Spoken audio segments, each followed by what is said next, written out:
Hi there, this is Lloyd McIntyre, and this is my review of the Innovation in Odds Beating Schools book that I read.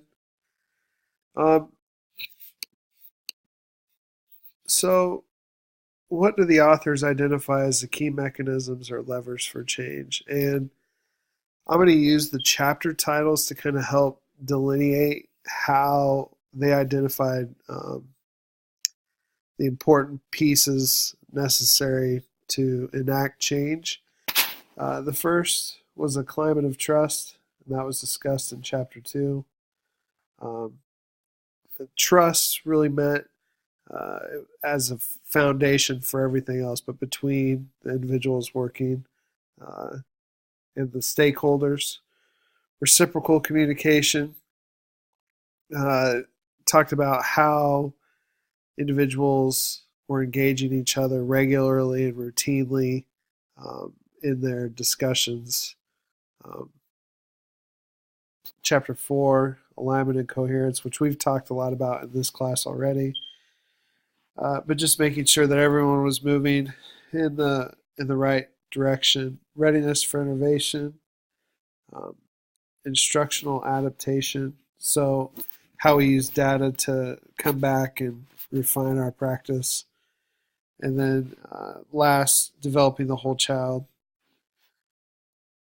What factors do they identify as contributing to high performing schools, especially for continuous improvement?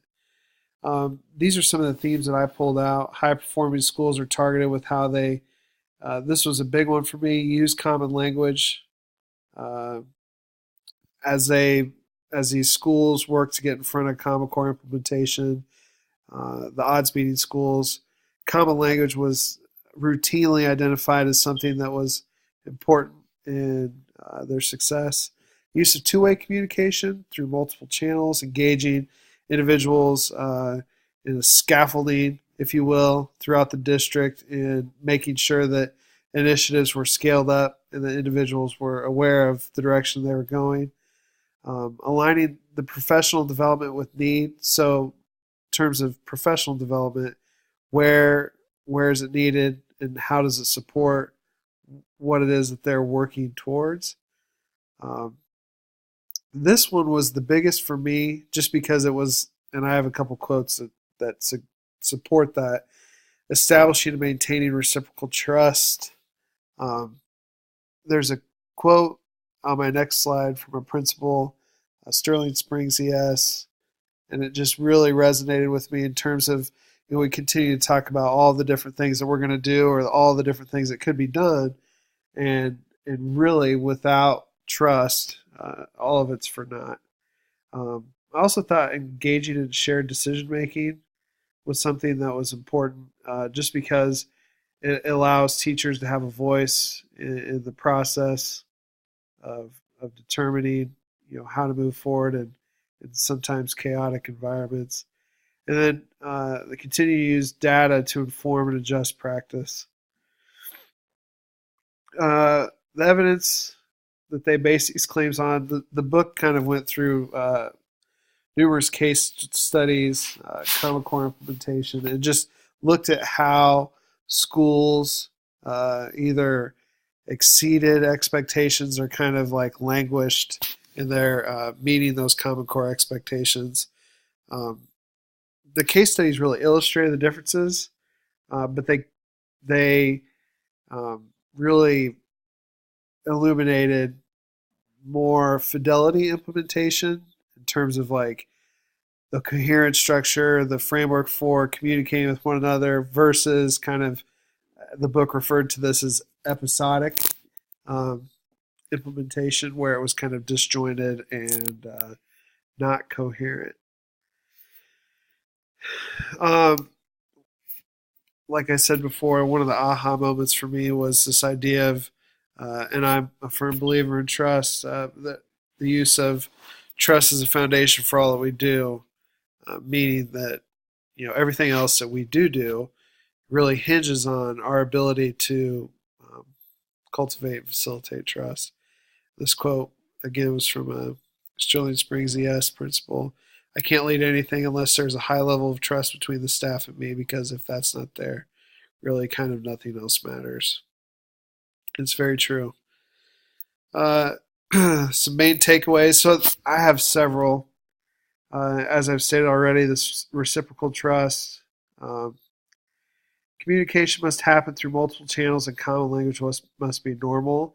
Sometimes we get caught up in how we talk about initiatives or um, how we relate to one another, and the language we use may not be common. It needs to be common. Alignment and coherence, again, continues to talk about common language. And then this idea of shared decision making.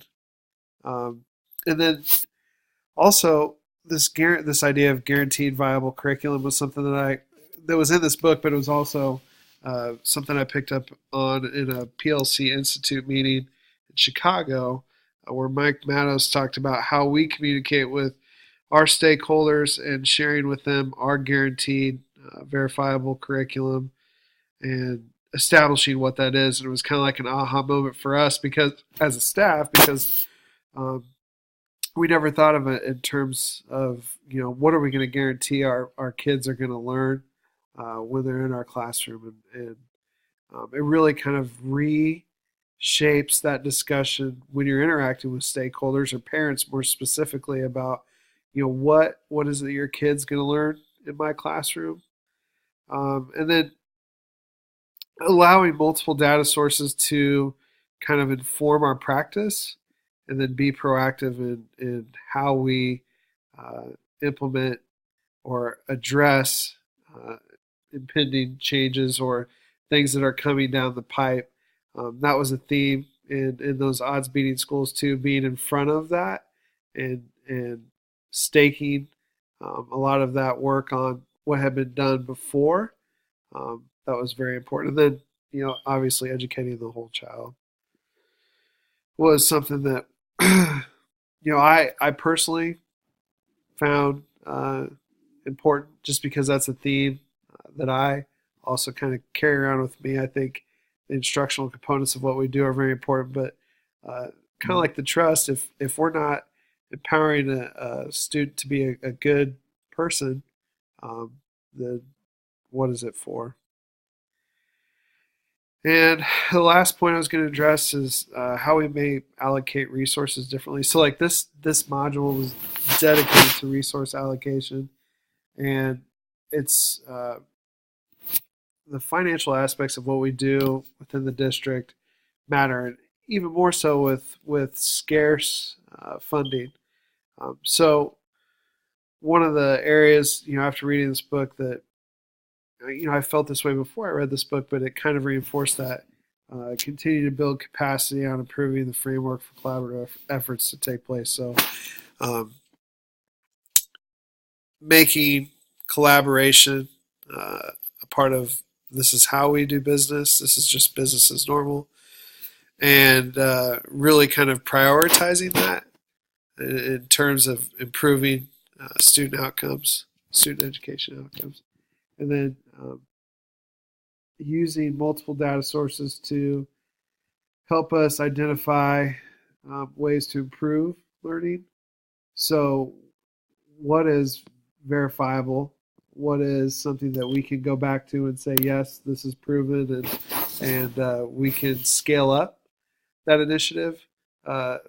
Those are places where that may adjust how I allocate resources. But also, and I didn't write this down here, but I think, in terms of like how we empower